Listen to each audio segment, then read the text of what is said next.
तो निकल गया। ये पानी पी के आओ, आपके होठ बहुत सूख रहे हैं बिट्टू, जाओ पानी पी के आओ। मम्मी बात नहीं सुननी आप मेरी, आपका होठ बहुत सूख रहे हैं, जाओ, फिर फटने लगेगा, फिर दर्द होगा, फिर रोओगे आप, पानी पी के।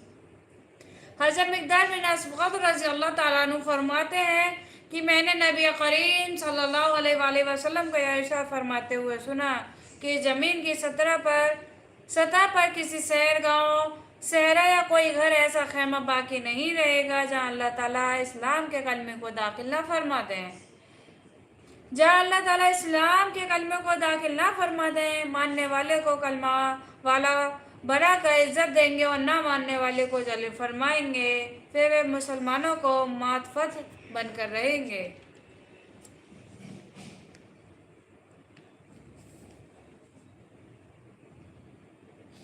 हजरत इब्ने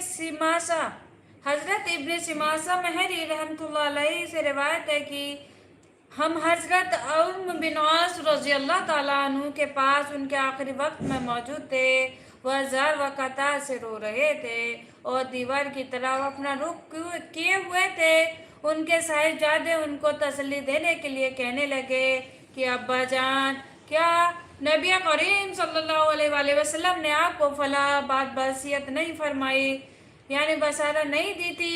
क्या आप सल्लल्लाहु अलैहि वसल्लम ने आपको फला बसारा नहीं दी थी? यानी आपको तो नबी करीम सल्लल्लाहु अलैहि वसल्लम ने बड़ी बड़ी बसारतें दी हैं। यह सुनकर उन्होंने दीवार की तरफ से अपना रुख बदला और फरमाया, सबसे अफजल चीज़ को जो हमने आखिरत के लिए तैयार की है वह इस बात की शहादत है कि अल्लाह ताला के सिवा कोई मौजूद और मोहम्मद सल्लल्लाहु अलैहि वसल्लम अल्लाह के बंदे और रसूल हैं। मेरी ज़िंदगी के 3 ऐसे दौर गुजरे हैं।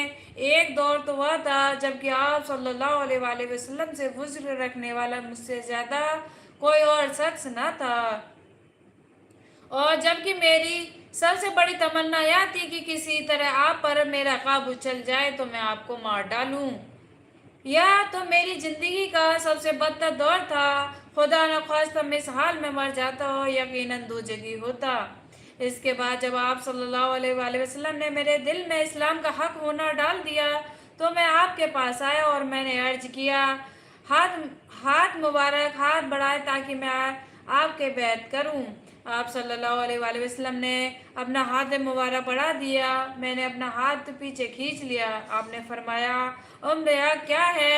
मैंने अर्ज किया, मैं कोई शर्त लगाना चाहता हूँ। आप इरशाद फरमाया, क्या शर्त लगाना चाहते हो? मैंने कहा, यह कि मेरे सब गुनाह माफ़ हो जाएं। तो आप सल्लल्लाहु अलैहि वसल्लम ने इरशाद फरमाया, क्या तुम्हें खबर नहीं कि हिजरत भी पिछली तमाम गुनाहों को माफ़ फरमा देती है और हज भी पिछले तमाम गुनाहों को माफ़ फरमा देता है। यह दौर वह था जबकि आपसे ज़्यादा प्यारा, आपसे ज़्यादा बुजुर्ग हुआ बदतर मेरी नज़र में कोई न था। आपकी अजमत की वजह से मेरी यह ताब न थी कि कभी आपको नज़र भर कर भी देख सकता। अगर मुझसे आपकी सूरत मुबारक पूछी जाए तो मैं कुछ नहीं बता सकता, क्योंकि मैंने कभी पूरी तरह आपको नहीं देखा था। काश अगर मैं इस हाल में मर जाता तो उम्मीद है कि मैं जन्नती होता। फिर हम कुछ चीज़ों की मुतलिब और जिम्मेदार बने और नहीं कह सकते कि हमारा हाल उन चीज़ों में क्या रहा। यह मेरी ज़िंदगी का तीसरा दौर था।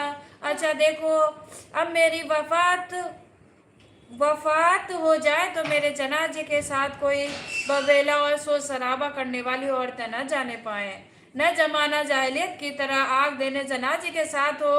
जब मुझे दफन कर चुको तो मेरी कब्र पर अच्छी तरह से मिट्टी डालना, और जब फारिग हो जाओ तो मेरी कब्र के पास इतनी देर ठहरना जितनी देर ऊँट ज़बह करने उसका गोश्त तकसीम किया जाता है, ताकि तुम्हारी वजह से मेरा वहाँ दिल लगा रहे और मुझे मालूम हो जाए कि मैं अपने रब के भेजे हुए फरिश्तों के सवालात के जवाब क्या देता हूँ।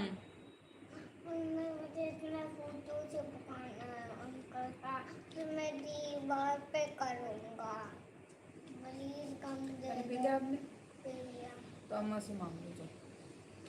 हज़रत उमर रज़ी अल्लाह ताला अन्हु से रिवायत है कि आप सल्लल्लाहु अलैहि वसल्लम ने इरशाद फरमाया, खत्ताब के बेटे जाओ लोगों को यह ऐलान कर दो कि जन्नत में सिर्फ ईमान वाले ही दाखिल होंगे, कि जन्नत में